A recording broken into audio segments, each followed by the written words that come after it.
C'était une opération de secours en forme de course contre la montre. Le temps était compté pour l'aviateur américain dont l'avion avait été abattu au-dessus de l'Iran. L'armée américaine craignant de le voir capturé, mais ce dimanche, Donald Trump a annoncé le succès d'une opération de secours. Nous l'avons retrouvé.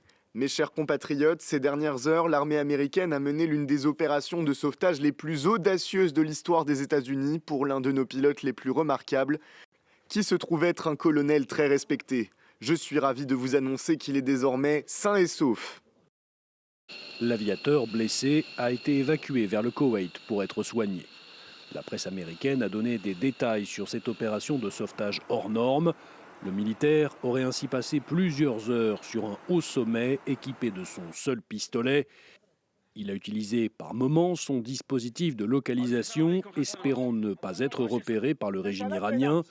Plusieurs centaines de militaires ont été mobilisés, des forces spéciales au sol et près d'une dizaine d'avions de combat. Des appareils qui auraient bombardé des convois iraniens s'approchant de la zone de recherche. 9 Iraniens auraient ainsi été tués et 8 autres blessés selon un hôpital de la région. Pas de perte humaine côté américain, à en croire Donald Trump. Le régime iranien affirme avoir détruit un avion et 2 hélicoptères de l'armée américaine lors de l'opération. Le Pentagone évoque de son côté 2 appareils endommagés lors des combats et détruits par les militaires avant leur évacuation par d'autres moyens.